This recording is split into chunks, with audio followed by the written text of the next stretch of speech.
First person this week is Lieutenant Governor Matt Denn. Matt, welcome. Thanks for joining us on First. My pleasure. We know you're involved in a lot of different projects, and we'll get to that in a little bit. First, want to get your thoughts on the Occupy movement, which is, I guess, starting to build a little bit of steam here in Delaware. What's your take on their wishes, their, I guess, anger at the system? Well, you know, a lot of what I know about the national movement is from the same things that everybody else reads and watches on television. It seems like the Delaware organization is fairly autonomous, and they've been reluctant so far to really focus on a particular set of things that they're asking to be done. It seems like a lot of the focus, initially at least, has been on where and how protests were going to be. So I'm looking forward to hearing some specifics about what the Delaware group is going to be focusing on. I mean, nationally, I think there's a huge amount of frustration about some of the things that have been going on on Wall Street and some of the things that have happened to the economy. So I'm certainly sympathetic to a lot of the frustration. But in terms of the local chapter, I think we're going to have to wait and see. The governor talks a lot about his job waking up every day is to figure out how to improve jobs in Delaware and grow jobs, keep jobs, and increase the number of jobs here. Your role in that sort of takes a number of different areas, including a mentoring project. Tell us about that.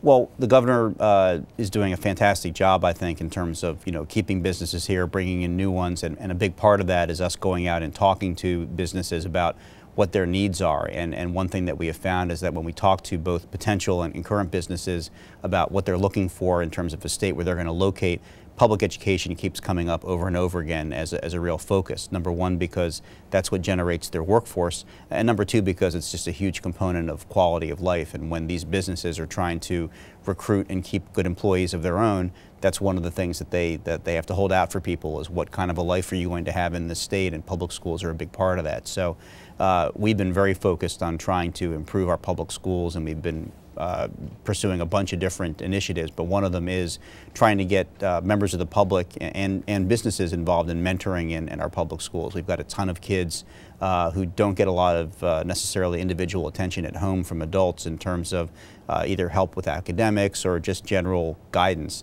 And a lot of people, including myself, volunteer an hour a week with a kid in a public school. And a lot of businesses are encouraging their employees to do the same. We found it to be very, very effective in terms of being able to single out individual kids who could be doing well if they got a hand, and allowing them that extra step. So we encourage businesses to do it, to partner up with individual schools, and we have a large number of businesses in Delaware, even in this tough economy, even as strapped as they are, that are encouraging their employees to take an hour a week to do that. And people, if they're interested in doing it, they can call the Lieutenant Governor's office, and we can let them know how they can do it as well. And what's it like for you and your mentee, I guess you'd call him? How does it work? What's sort of the relationship like? I go an hour a week. Some weeks he has work that he has to do. His teacher is very good about letting me know, where he's doing well and where he needs to pick it up a little bit. So sometimes we focus on that. Other weeks he may want to talk about something that happened in school. It really varies a lot from week to week depending upon what's going on in his life. And the importance of it is even beyond the specifics of what we talk about, having that hour of undivided attention, or even half an hour of undivided attention from an adult for a lot of these kids is just huge. And knowing that there is a person who cares about what they're doing, and a lot of them have, a parent at home, two parents at home that care about them as well, but knowing that there is an additional person in their life who's focused on them doing well, that alone is really a game changer for them, regardless of what it is, the specifics that you end up talking about with them. So people who think that they can't do it for some reason because they don't have a background as a teacher or what have you, they can. And really all it takes is just a commitment to be in there once a week and be sort of a consistent adult presence for the kid that you're helping. And helping children is something that has been a big part of your platform as Lieutenant Governor, and there's an effort to help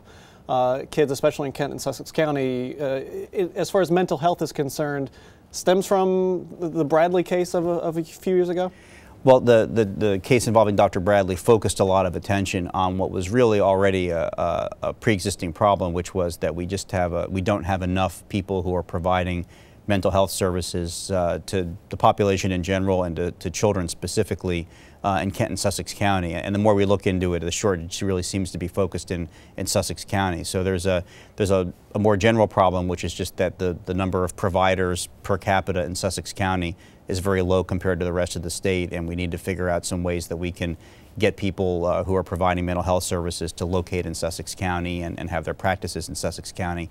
And then very specifically with this population of kids who have undergone this unimaginable trauma, there are some very specialized needs that we think that those kids have now and are likely to have into the future, and we're trying to be focused on making sure that any kid that may have been victimized, has everything that they need to ensure that they have the best chance of coming out of it and being able to live the full and productive life that they were entitled to before they were preyed upon.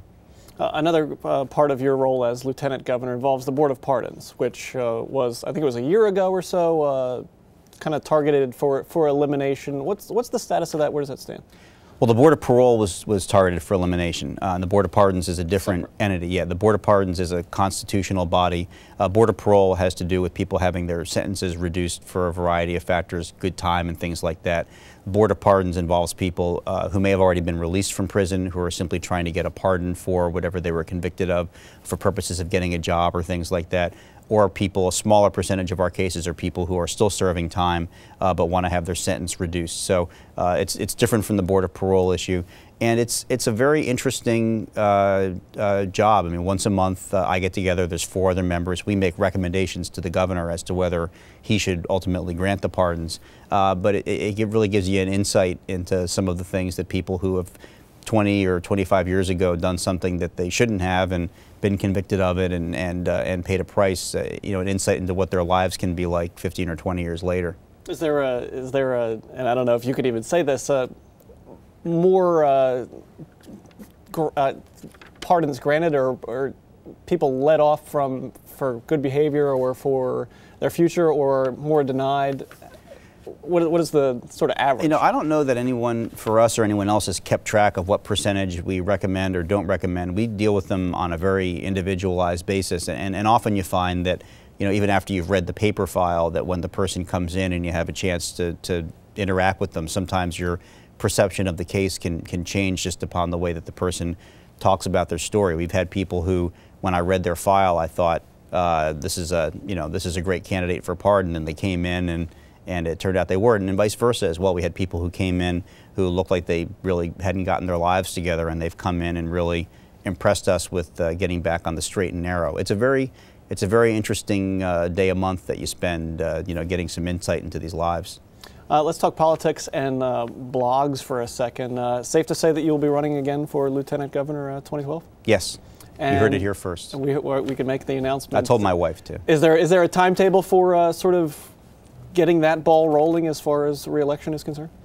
Well, I think people, when you're running for re-election, in large part look at whether you did what you said you were going to do. So I actually, about once a month or so, I sit down and I read the stuff that I put out when I was running for Lieutenant Governor, and I sort of use it as a checklist and say, am I doing what I said I was going to do? Or in the case of where we are now with the worst recession in 75 years, at least, trying to do the things that we said we were going to do, because, realistically, everyone's had to cut back on some of the goals that we initially had because the state's revenues are down so much. So I think that you're always trying, if you're planning on running again every day, you need to justify the privilege that people have given you to serve. But in terms of people seeing advertising and things like that, that's probably a ways off. I think people, people who have jobs and families to take care of and things like that, they don't really focus on politics until it's pretty darn close to election day. So I suspect we're still 8-9 months away from people seeing a lot of stuff election related. And you're very active in keeping up a blog on the state website, sort of your activities and what's going on around the state. And there's a lot of wit involved in that when it comes to meeting a new tiger at the zoo, or the recap of the June 30th night at the Legislative Hall. Very funny stuff in there. Is that something that obviously it's something that you enjoy, to sort of describe activities in the state with a little bit of satire? Well, I'm not one of those people who's very good at sort of, mincing words and parsing out what I'm going to say. I mean, I've gotten wherever I've gotten so far by being pretty blunt and upfront about what I think about things. So I figure I don't think I'd want to do this job if I couldn't be. And so I do sort of say what I think. And these days, I think more and more people actually appreciate that. I think so much of what people see in politics now is all pre-digested and people screaming at each other, that if they find somebody who they think is telling the truth and at least trying to do the right thing, they'll actually grant you a couple of things they might not even agree with you about, just because they think that they can take what you say at face value and that you're trying to move the ball ahead. So it's the way I am anyway, but I've actually found that it sort of works to my benefit, because people feel like they can trust what I'm saying as being kind of unvarnished. And we'll look forward to more of that. Thank you, Lieutenant Governor Matt Dehn, for being our first person this week.